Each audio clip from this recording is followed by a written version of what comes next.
Welcome back to the 4th of July edition of MVP Real Estate Podcast. We're season 2, episode 23. We have Jeanette Chasworth here from bright and sunny California, little suburb out of LA, so you're probably enjoying the weather. Very much. Welcome to the show. Thanks for giving us some time. And thank you for having me on here. I'm excited to be here. Yeah. Learned you're in LA, but we are still fresh on what you do. So can you give me and the listeners a little bit of a background of kind of what you do within your market, and then how, like, the steps or the process it took you to get to where you're at? Oh, okay. It could be long, it could be short, however you want to set it up. All right. So I'm the color whisperer, and I design homes for joy-filled living. Our homes are a reflection of who we are. And our homes, there's something called neural aesthetics, which is, I know it's a big word. Right up my alley. So there's actually a science around how our environment affects how we feel physically and emotionally. And that's why, the last couple of years, we've all really been getting into our homes more, and people have been making more changes because they're seeing, like, they're stuck in their home and they're really seeing, wait, this is affecting me. Whereas before they were going in and out a lot, they could avoid it. It's not avoidable right now. So right. Our homes really are an integral part of our well-being. And that's what I do, is I create homes that really give you joy. There's 4 parts of color whispering. One is color theory. Any designer knows that, or should. There's color psychology, which is each color has its own story, its own impact on you. And some designers use that. So I'll give you an example. When you go into a restaurant, a lot of the old diners, the fast food places, you see a lot of red and orange, right? So these are colors that make your food taste better. They help you digest, so you want to eat more. However, they're very high strength, very high energy colors. And most people aren't comfortable sitting in those colors for very long. Right. So the idea is to get you in and get you out fast. Now, if you have a Habit near you, Habit's kind of upscale fast food, and they've done something really interesting with their decor, at least for me, but they have orange wood. So there's a lot of wood in there, but it's kind of an orange tinted wood. It's a natural orange, but it's still the orange. And then they have kind of an orangey red on the molding, on the ceiling, and in different other places. So they're using it, but they're doing it more upscale. Now, when you go into a fine restaurant, or if you want to go into like Starbucks, you're not going to see that orange and red combination. You might see one or the other because it still has the food correlation, but you're not going to see the combination. So now you're going in restaurants, you look around and go, oh, they want me to stay here? They don't. Right. Another technique I use is actually a wardrobe. It's actually a wardrobing technique. And so, okay, you've got the color. So yellow is a friendly color, makes you feel happy. But what shade of yellow is right for you? And so I use that to find the right shade for you and how you want to feel in a space. And then how much stuff do you need? Some people are very minimalist. Some people need more accessories. What kind of furniture do you need? All of this gets told to me through this technique. And really? Yeah, it's really cool. Okay, so for me, see, I've got a lot of texture in my hair. I need a lot of texture. So I tend to wear, for video, I wear a plain shirt because it just shows up better. But I got to wear a lot of textured necklace because that's going to make me feel whole. If I didn't have this, if I just were to wear like a little, you've got like a little pendant there, it would just be totally lost on me. You wouldn't see it at all. I'm very minimalist. Right. I'm not surprised at that. I'm going to love this podcast. I'm so excited. The whole like color psychology thing, with my psychology background, I don't even know how many numerous either experiments or reports that I've read about Not technically within homes, but like food. Oh, So that restaurant piece that you were talking about was so big. And I remember there was a part in like the 90s when they started to get like crazy with ketchup. And they used to make like purple ketchup and blue ketchup, same Heinz bottle, but different colors. huh. And as a kid, I thought it was kind of cool, but I always thought it tasted different. It's the same thing. Um, but the color of what you're eating and what you taste are paired. Oh, It's for super sure. crazy. And I think it went back to like the hunting gathering days, like the gathering part of it. Um, there are some colors that are basically imprinted in our brain that are either more appetizing because when we were gathering them, they weren't poisonous and we could actually eat them. Mm. So it's like deep embedded into our brain, which is kind of crazy when you talk about interior colors and exterior colors, what it feels and gives off for either people viewing the house or living in the house. So I'll give you something else that's even more fascinating. So we've got all the color things, and yeah, you're right. When you go on a diet, they tell you to have a colorful plate, Mhm. and we tend to be drawn toward white food because it's bread and it's all the things that are bad for us, right? It's sugar. So the more Yeah, colors on your plate, the healthier you are. So here's another interesting thing. So we're talking about neural aesthetics.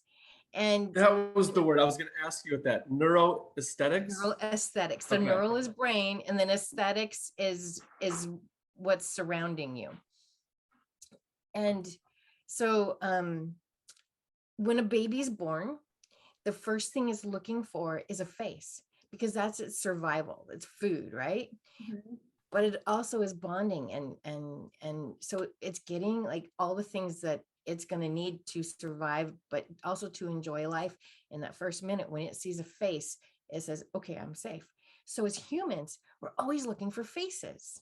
So if you think there's logos out there that have faces on them, Mhm. but here's the thing too, there's furniture placement that looks like a face. So look at the fireplace behind me. It kind of looks like a face. You Yeah. see the face in it? Yeah. Okay. So our eyes are constantly looking for a face. Now, here's where things get even more interesting. So with autism, they're looking away from the eyes, they're looking away from face. Mhm. So if I'm designing for somebody with autism, I'm not going to be trying to find that face. I'm going to actually create a space that doesn't have that. So there's a lot of things I can do to create a happier living space, a healthier living space for somebody, depending on what's going on with them.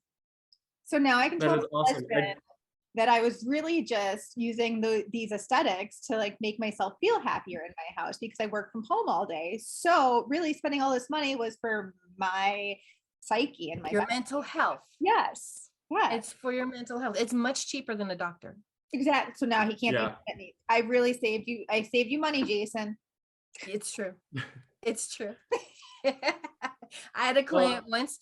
She lost her husband, and one of the things I do is with this wardrobe technique, it's a recreation.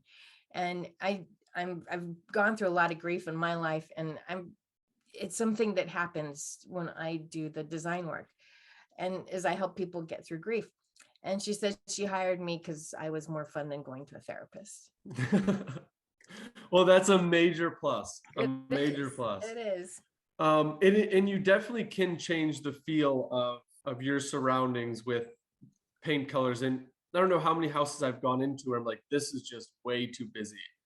But you can change the paint color to go more mellow, or if it's barren and you want to bring some brightness to it, you change the wall color, and it does change the feel of the room and the energy of the room.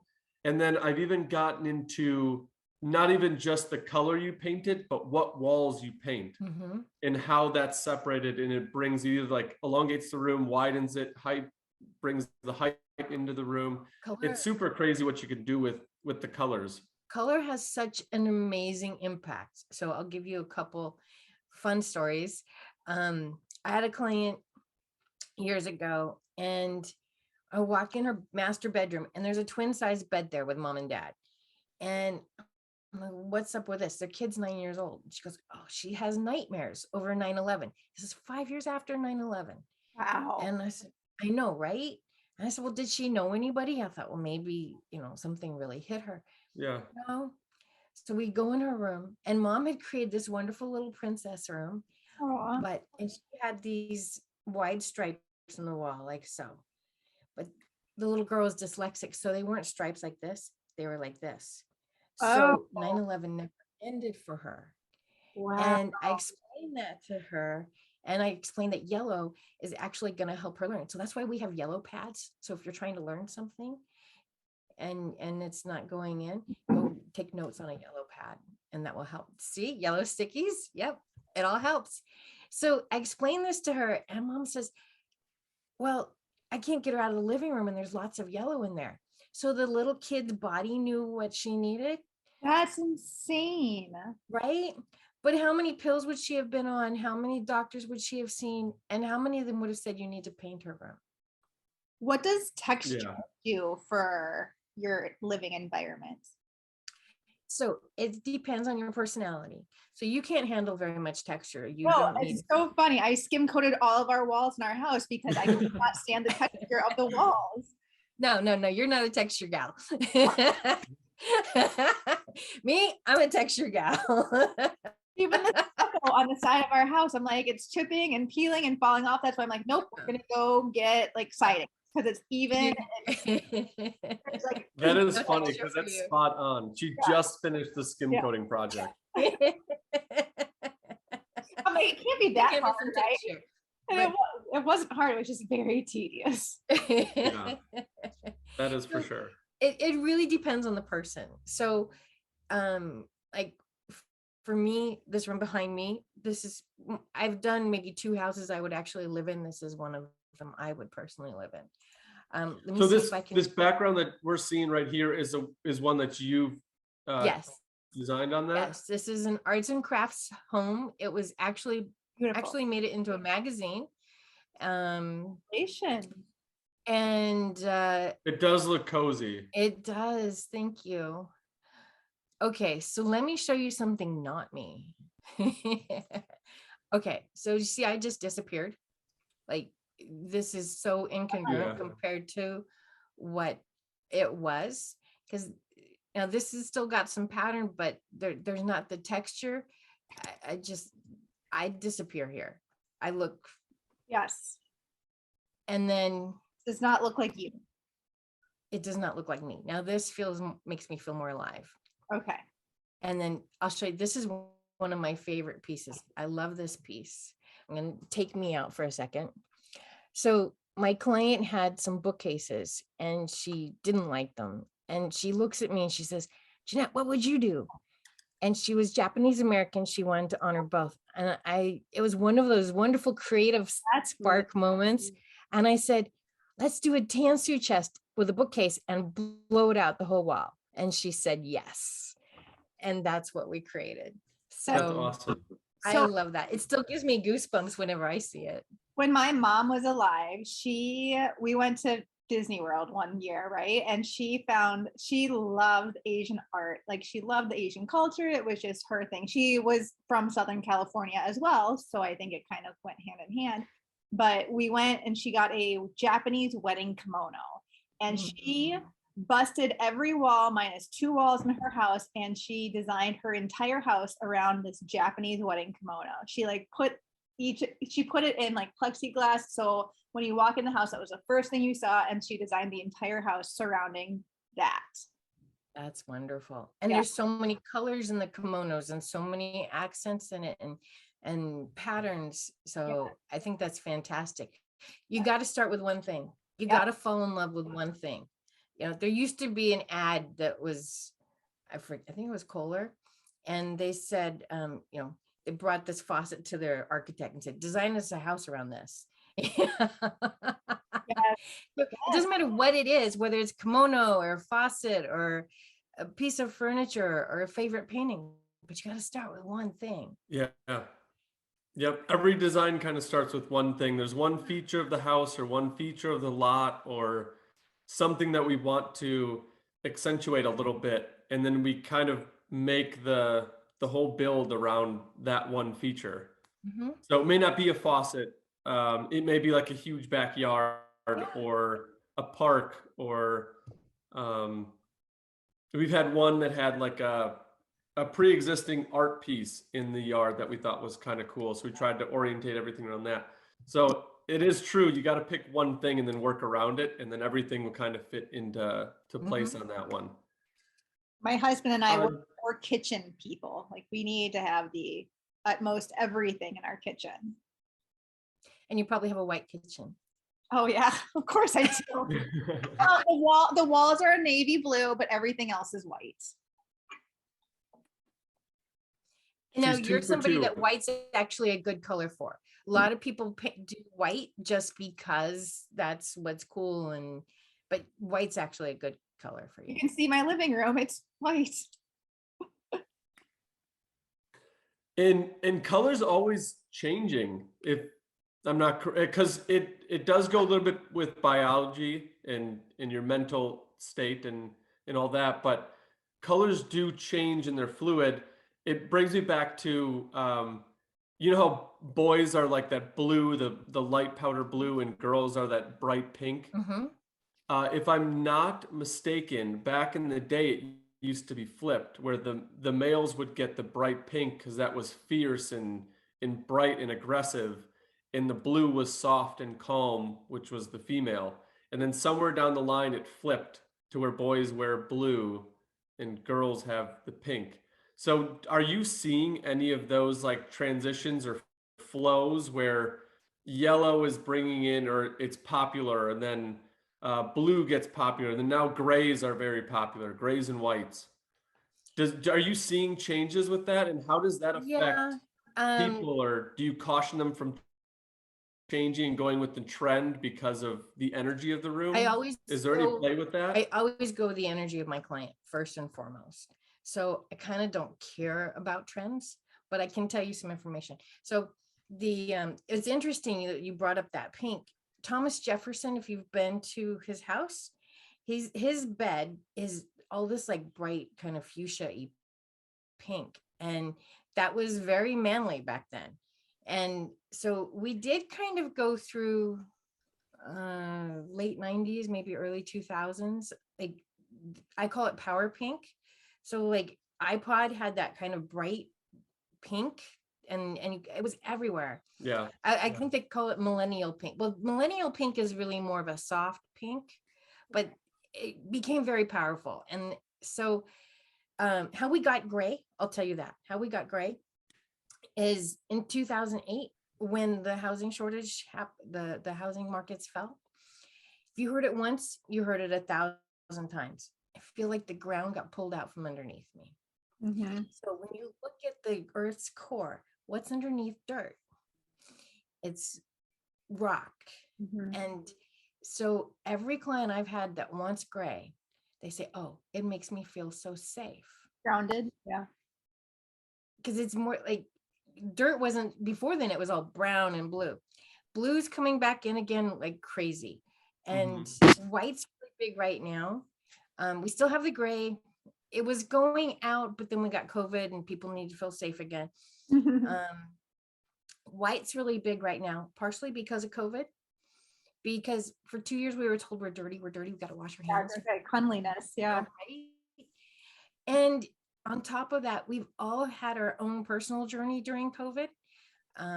Whether we had to reinvent ourselves, or our family situations changed, or family members are lost for disagreements or whatever. Like we've all had our own journey here. and so there's an element of it's a clean start, and so that's why white's really in. Blue is really big. Another trend that I just saw, and I've always loved doing this, you can see I painted the ceiling in this house. I love ceilings. I love them too. The showcase house this year in Pasadena, almost every ceiling had wallpaper on it, which I think is really neat. Really? Wouldn't want to be the one to have to do it or peel it off, but yeah. Well, now they have it removable wallpaper too. Yeah, I haven't seen that. but it does add a lot of dimension to a room and a space that a lot of people overlook. The ceilings are, it is a fifth wall. It's really important. And people just, oh no, it has to be white. No, it Why? doesn't. Why? Who said? No. My mom, she would never have a white ceiling, and ever in her entire life would never do it. There's And that's sometimes, something that I haven't changed. We've always done white ceilings. yeah, So maybe we got to change and look at that a little bit. it's amazing how much a difference it makes. And you doing a little bit darker ceiling. I don't have it on this computer either. I just did a meditation room for a client, and she was like, I want a dark ceiling. Okay, cool. And first she said, I want black. I'm like, no, you don't really want black. So I got a color actually not too far off from this. It's a little darker. And then we got some gray walls. Gray's actually a good color for her. And I have this dark blue ceiling, and I found these poofs that had different colors of blue on them, and it came out really beautiful. She had this navy blue sofa already. So it was just, making things more what they were. And it came out stunning. She says it's magical. I'm like, yeah. I love. That's awesome. I've seen That's definitely a review you want right there.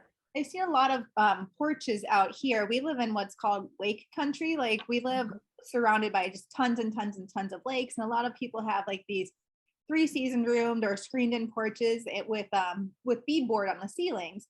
And a lot of the ceilings have this very light blue on the ceilings because they wanted it to feel like more like the sky was reflecting on. It's called paint blue. Do you know the story? No. Okay, so in the South, the slaves would paint the ceiling that color. It was supposed to keep the ghosts out. It was supposed to keep the bad spirits out. So it's called paint blue. I did not know. Wow. Yeah. I have so many notes on these. I'm writing these all down. How did you get podcast to date by far? How did you get into this field? Like, did you go into the psychology background?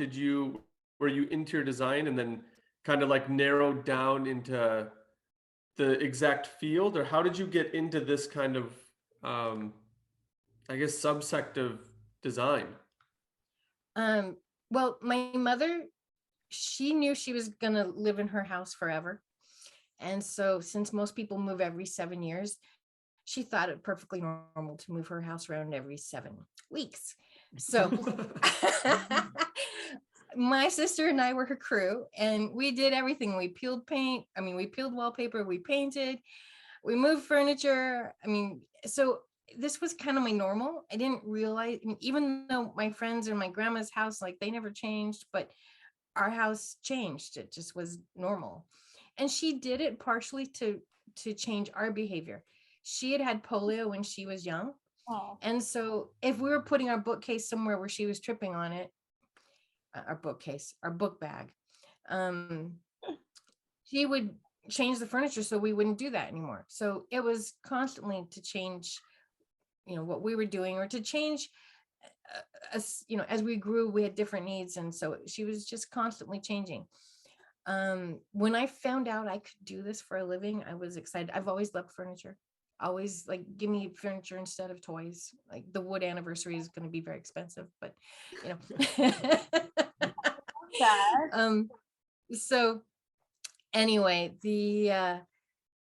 I went into design school, and when I learned about the color psychology, I just latched onto it. And within about a year that I learned the wardrobing technique, and I always saw the design as a healing element. And when I added those two features in, I was like, the color psychology is powerful, but when you add in the personality of color, it takes on a whole other dimension. And I saw what it did for me in my clothing. And I thought, if it can make me feel like this, what if your house can make you feel like you do in your favorite outfit every day?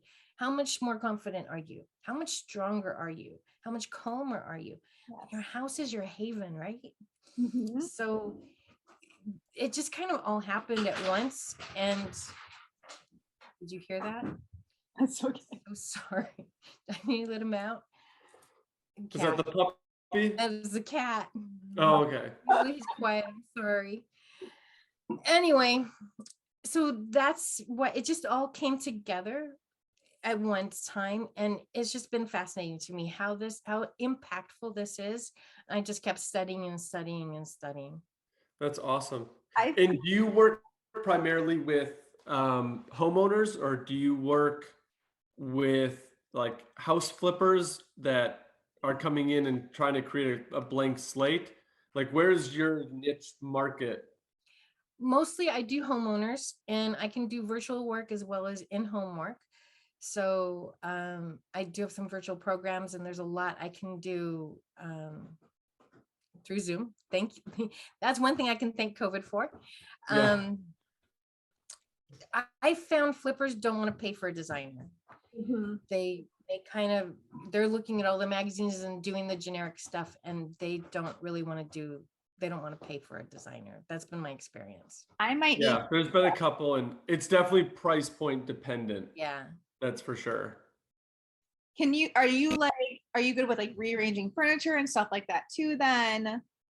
I do everything. It's full service interior design. I can rearrange furniture. I do stuff called redesign, which is basically making the most out of what you have. So looking at your floor plan, looking at your pictures, where are they hung? How many accessories do you have? Do you have too many? Do you have too little?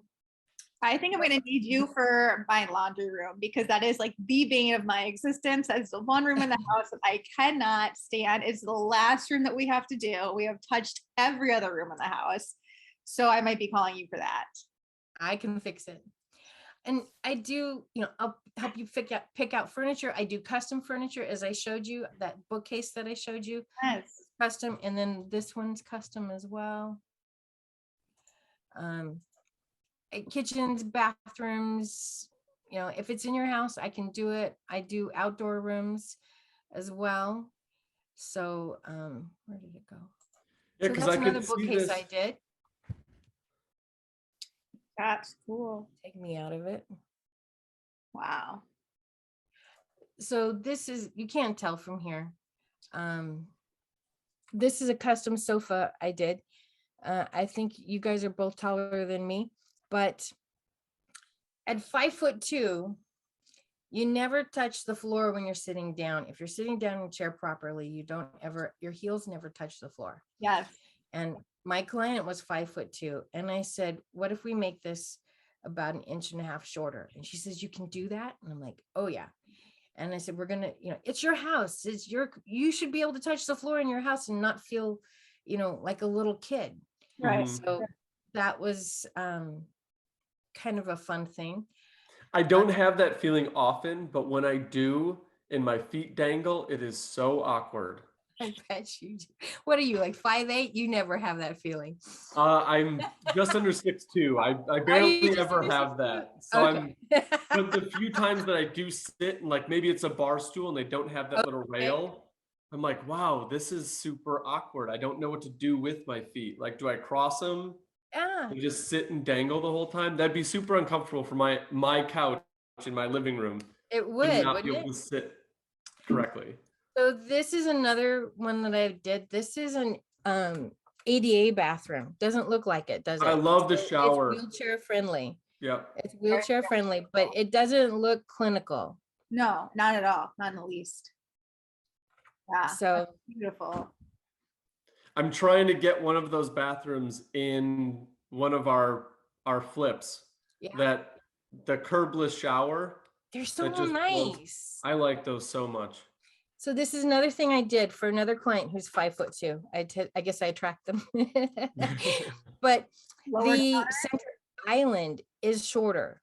Yes. So when you're 5'2", the standard height is 36, and you can chop and you can roll and do all that stuff, but the leverage is off. And if you come down about 1.5 inches, 2 inches, maybe 3, depending on what you do and how tall you actually are, bringing that down a couple inches makes a huge difference in the angle of chopping or rolling out dough. And ergonomically, it makes a big difference. And so having one space that's a little bit lower can be a big difference in how comfortable your kitchen is. And in this one, she, it's just one person living in the house. So she's got a sink and she's got a little place to eat. And it really is a nice little dining space for her as well. Yeah. And you can't even notice the difference of the couple inches You by really dropping don't. that. You really don't. And even if you're working with somebody who's normal height, I mean, well, they say 5'5" to 5'11" is quote unquote normal height. So,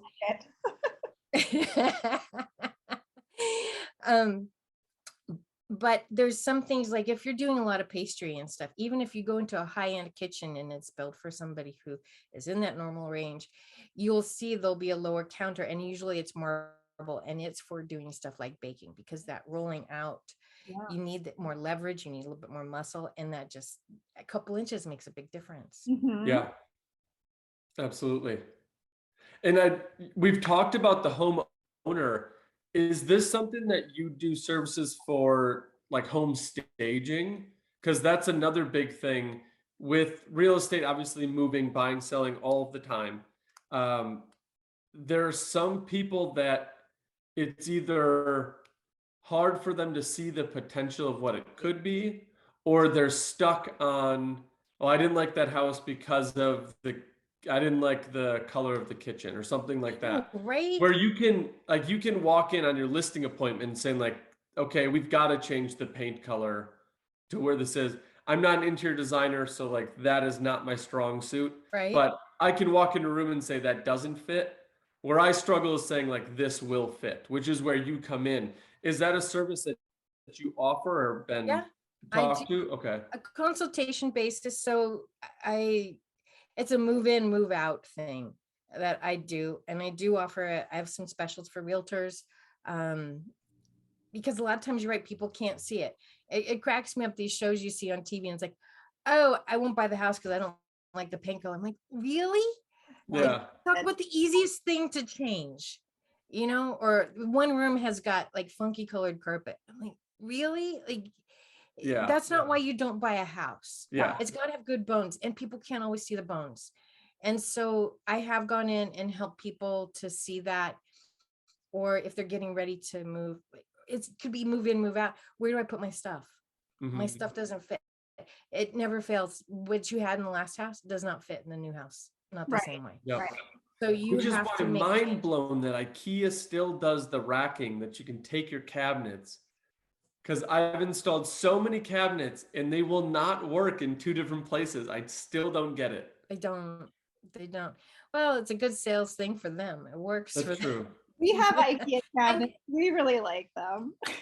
The functionality, I like their cabinet. I don't understand how, like, taking my cabinets from my kitchen and bringing them over to the next house that we're doing.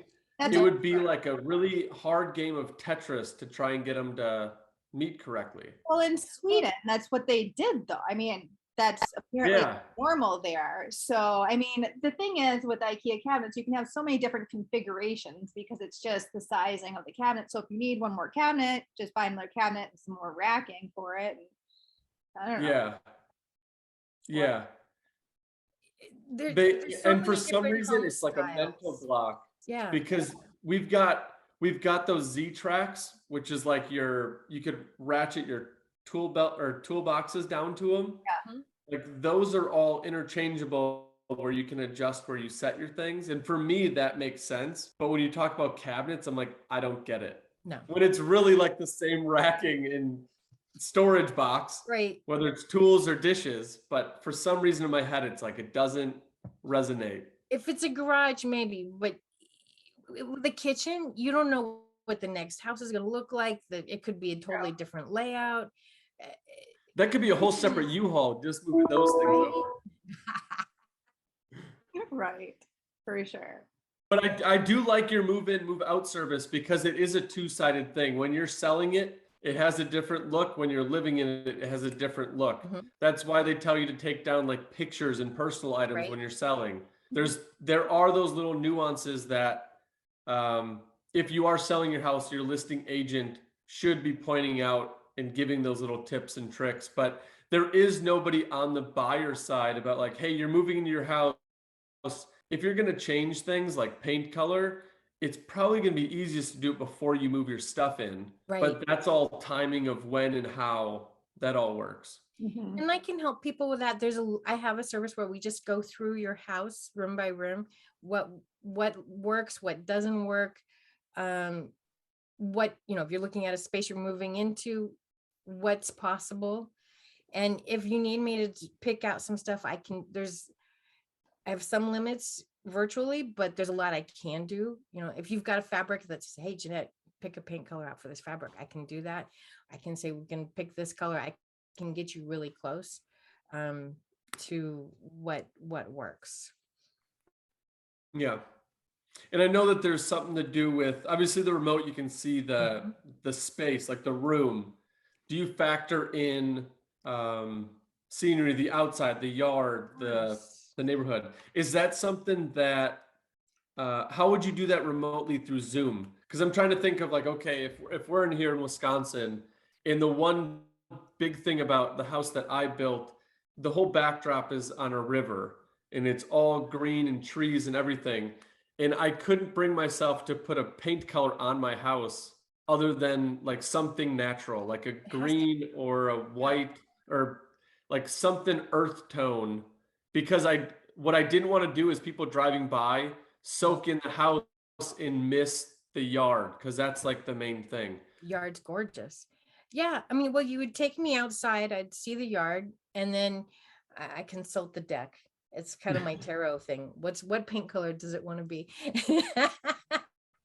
I The interior designer, Miss Cleo. So I consult the deck, and then I say, okay, these are colors. And the thing with monitors is your monitor looks different than my monitor looks different. So picking out the right color I can get you close. That's why I say, I'll give you 2 or 3 colors and say, try these and see which one you like. Just because the nature of the monitor, I'm limited as to what's the true color. Yeah. So, but if you want, you could send me a couple blades of grass even. I wouldn't do that. But somebody sent me here's a small piece of fabric, or they need me to help them find fabric, I can do that. And I can help with furniture if they need something special, where they can touch the floor, or, Yeah. The one other thing that it just popped in my head, because we were talking about the energy of the space and you were working with your clients. You mentioned the daughter that had autism. You mentioned your clients that you have and showed pictures. When you get more people in a household, yes. So let's say you've got the mom, dad, and they've got 3 kids. Do you go room by room, like kids' room, get their energy, but what do you do with the common spaces? And does that play into, okay, this one has, I don't know how to articulate it, but you always have like the strongest energy in a household or in a pack. So if this one is a strong feminine energy, does the feminine energy take over those common spaces, or is it a play off of both of them and you try to find like a middle ground? Because like that dynamic, I feel like would be a very touchy, well, the husband doesn't like this color, but the wife likes it, or vice versa. How does that all play into it? So I actually have a lot of fun with that. So first rule is, if it's one person's room, it's theirs. Yeah. So the kids get to choose. That's a big deal. The kids should get a say in their room. If it's a his or her office, that's their room. The kitchen, the person who cooks wins. That's what easy decision there. If you both cook, then we mix them up. Okay. But and yes, there's always a stronger, that's just human nature, right? So there's always somebody that's more stronger. That's where my personality of color comes in, is it's mixing them. And so it's about harmony. In music, harmony is you've got a bunch of different chords that are all blending together. So it's finding the right things that are going to give each one of them what they need. Mhm. So you want to have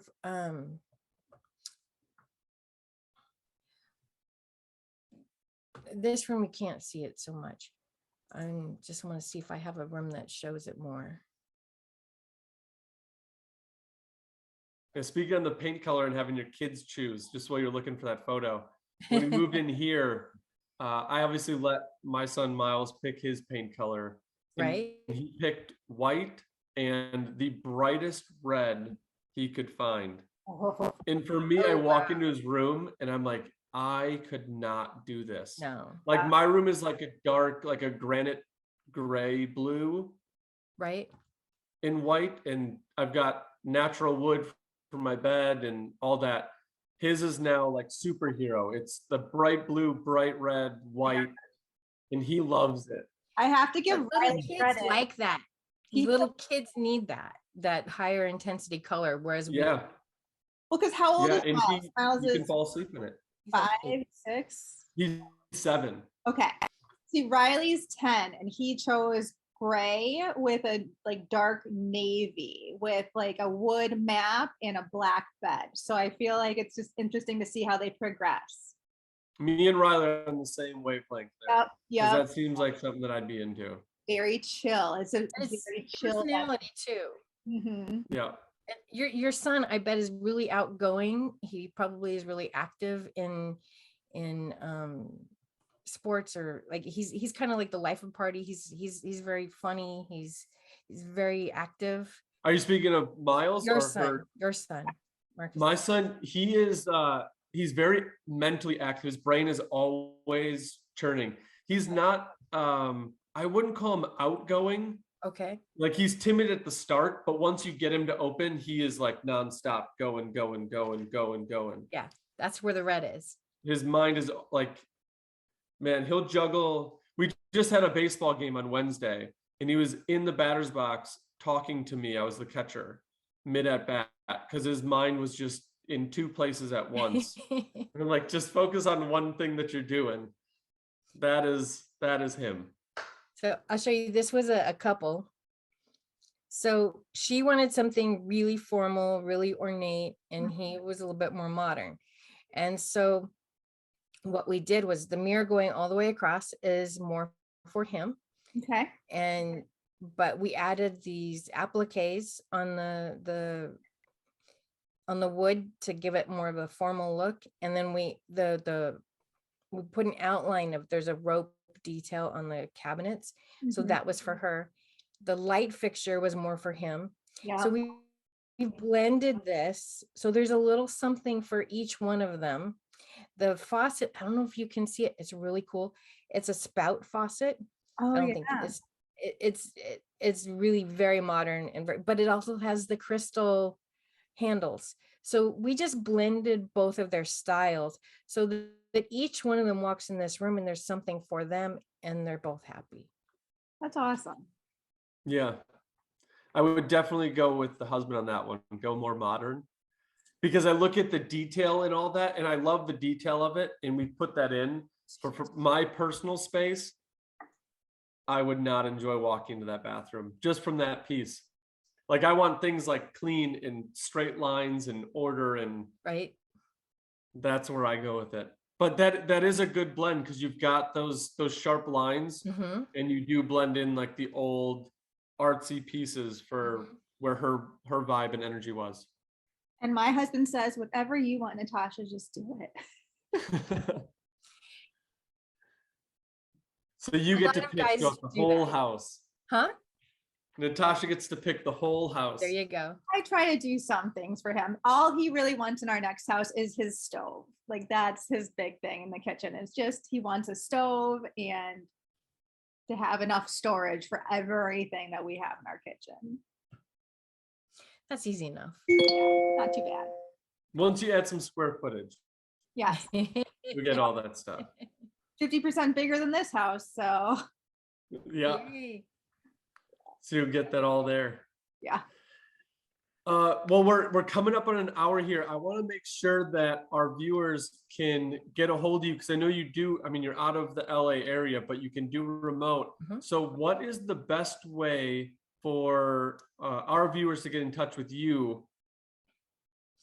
So my website is thecolorwhisperer.com. There's 3 words. You need the. And my phone number is 626-485-6354, or they can email me at design@thecolorwhisperer.com. Awesome. And we'll make sure to put all that stuff in the show notes. Cool. And I know you have a lot of examples.